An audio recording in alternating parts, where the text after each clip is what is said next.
Hey, what's going on, guys? Hope everyone's having a good night so far.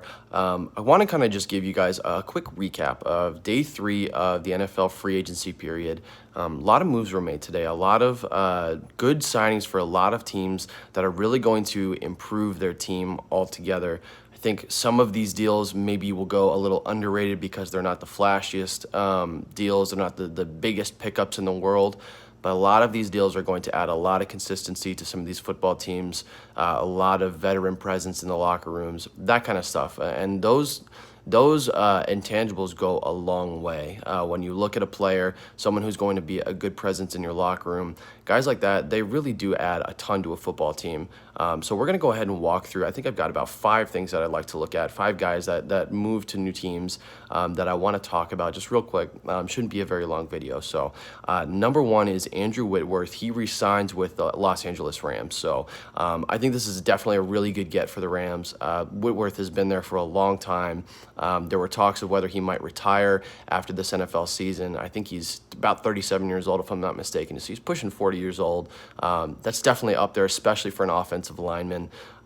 He's dealing with, the youngest, strongest, fastest guys on the defensive side of the ball, and he's been doing that for a very long time. He's been like a stalwart at his position for, forever, man. He's a great left tackle in the league. He's been consistent. He's been very good for a very long time. So, and he's also been a good veteran presence in the locker room, like I said before. So, the Rams being able to lock him in for a few years more, I think, is a solid get. Time will tell if he'll, be able to kind of keep his body up to the standard that it needs to be to play in the NFL and continue on. Hopefully there's no injury problem during those few years that he signed. But right now we're looking at 3 years, $30 million guaranteed, or 3 years, $30 million, $12.5 million guaranteed for Andrew Whitworth. So, based on his guarantees, $40 million a year, not very much to be paying an offensive lineman, but he can work his way up to $30 million. So Whitworth is definitely a good option. I'm glad that he's sticking around. If you're a Rams fan, I'm sure that you're definitely happy that he'll be on the team for at least a few more years. So that's the first deal I want to look at. Next up, I want to look at Desmond Trufant. He is going to be moving to Detroit and becoming a part of the Lions. So I like this move for the Lions. I think Desmond Trufant, once upon a time, obviously one of the best corners in the league, and argued to be the best corner in the league. He's been a model of consistency. He's an extremely talented cornerback on that side of the ball. Just the last couple of years, dealt with some injuries.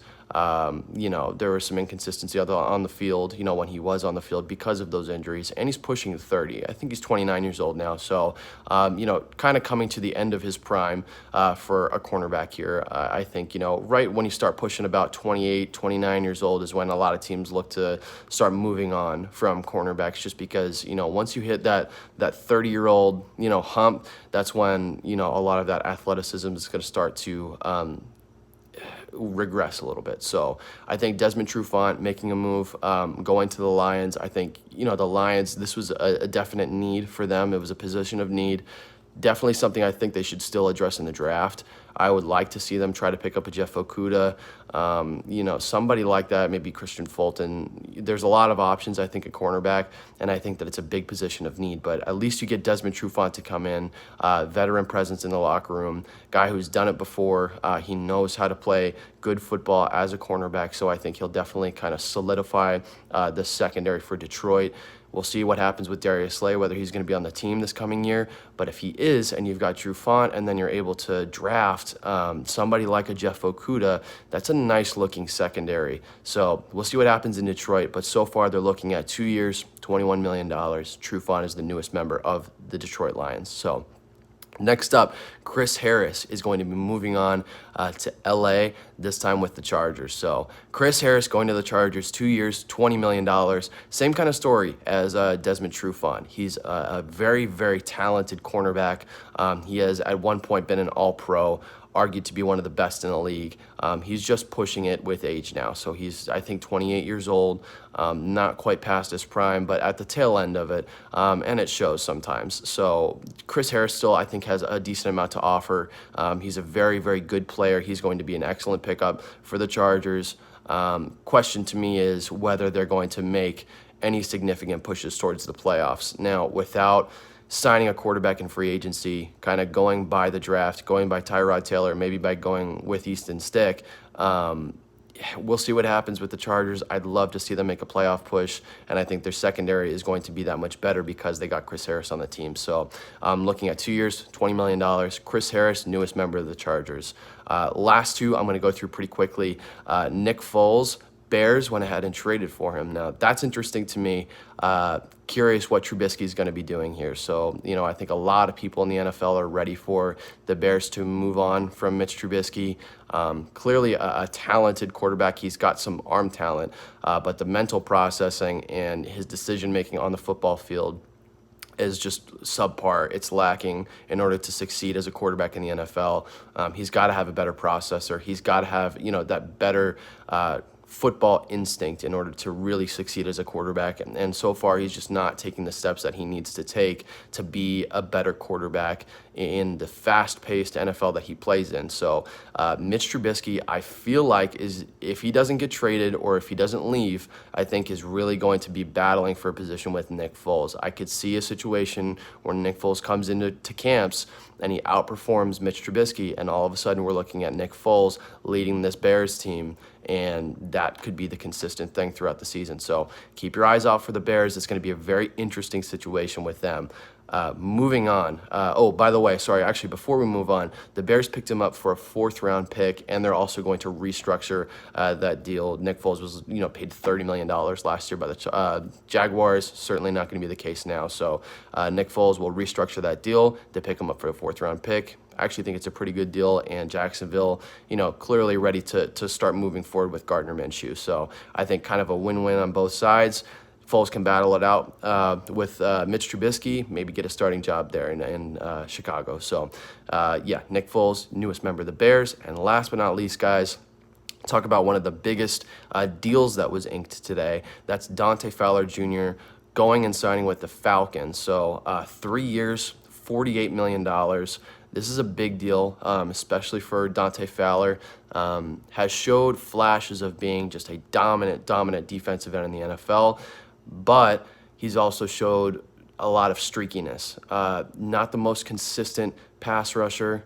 He's definitely athletically gifted. He's an athletic freak. He reminds me a lot of K'Lavon Chaisson coming out of LSU in this year's draft. Just an athletic freak, got a ton of potential.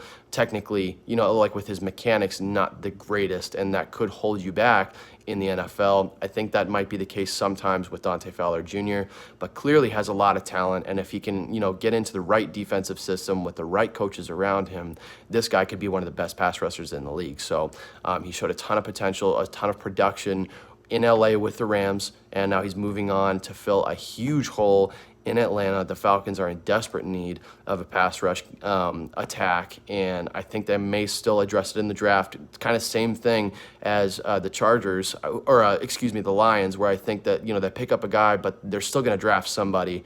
I could definitely see the Falcons trying to go after an AJ Epineza or a Yetur Gross-Matos, just a bigger bodied guy who's more of a power kind of rush attack, as opposed to Dante Fowler Jr., who's more finesse-based. He's more of a speed rusher, that kind of guy. So, but Dante Fowler Jr., what I like about this is that he's reuniting with Dan Quinn. Worked with him in the past. He'll be working with him again. It's a familiar kind of scheme, familiar fit. So maybe that'll help him kind of, take a jump into a lot of success with this Falcons team.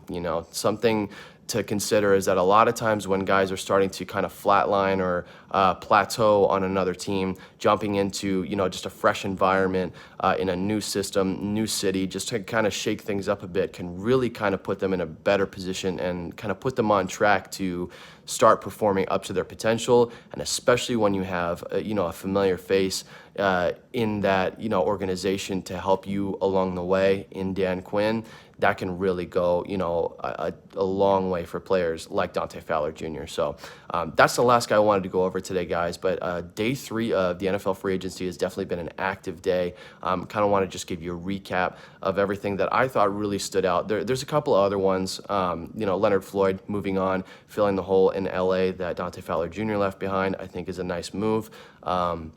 But if you guys have any more questions about anything, if you have comments, you think some of these moves were interesting or bad moves or whatever, leave a comment down below. Make sure you like also and subscribe, help the channel grow. And then if you have anything that you'd like to talk about down below, go ahead and leave a comment and we'll talk about it for sure. So thanks a lot for watching, guys. Appreciate all the support and everything. Keep blowing the channel up, and we'll get as big as possible. So thanks a lot, guys. Enjoy your night, and as always, fins up.